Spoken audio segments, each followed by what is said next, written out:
ilang seconds, ilang minutes natigil yung CPR panandalian? Kung matatandaan mo lang. Mga estimate ko po mga 1 minute po. Simula po dun sa shore hanggang maitakbo po nila dun sa ambulance po.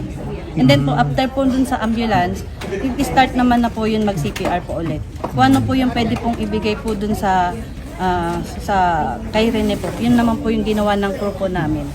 Hanggang makarating po yun ng hospital. Mensahe niyo po sa pamilya ni Rene, since nag-viral po ito, ma'am, maraming fake news, kumbaga ma'am, no, na kumalat, sa palagay niyo din po may mga banta sa inyo.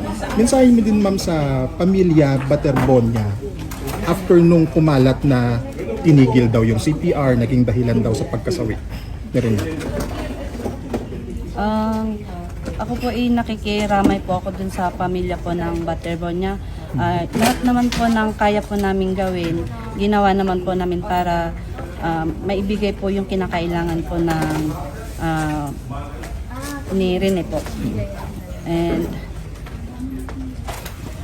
may times po ba ma'am nung nag-viral kayo, naiyak kayo? Kasi para siyempre ma'am, paano mo ma-defend yung sarili mo? Opo. When you said ginawa niyo yung lahat. Opo, yun po kasi yung nakita po kasi nila yung sinasabi po nila kasing sumuka na daw po. Kasi po, once po na sinabi po natin sumuka, ibig sabihin po yun, alive po yung patient po natin. So, dun po kasi, nung sa time po na yun, talaga pong lumabas lang po talaga yung mga kinain po nung ni Rene po. And then may mga bula na rin po kasi lumalabas po sa ilong po niya. And then po, wala po talagang reaction po nung sini-CPR po si Rene. Kahit ano pong sign, wala pong reaction po.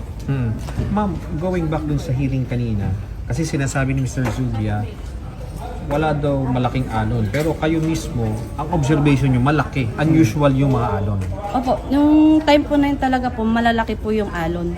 Nung nag-search na po kami, malalaki na po talaga yung alon. About how many meters? About 40 to 50 meters po namin nung... I mean, yung height nung alon. Hindi ko na po ma-estimate pero siguro po yung sa according po dun sa responder po namin na lumusong po dun sa tubig, medyo malaki po sa kanya yung alon. Yun po.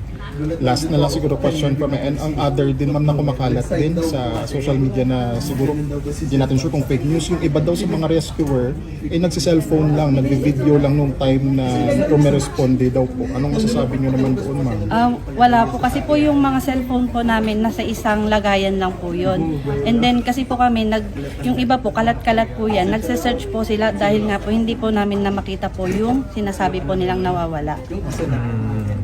Ma'am, si Rene, ilang minutes nyo nakita mula nung nag-launch kayo nung boat nyo? Sir, hindi po namin nagamit po yung rescue boat. Actually po yung tawag po kasi sa amin ay 304. Nung nagpunta po kami doon, nakarating po kami ng resort, 310 po. And then yung kuha po sa drone po namin ay 333 po nakita po yung katawan po ni Rene. Na kuha-kuha na po siya nung responder po namin.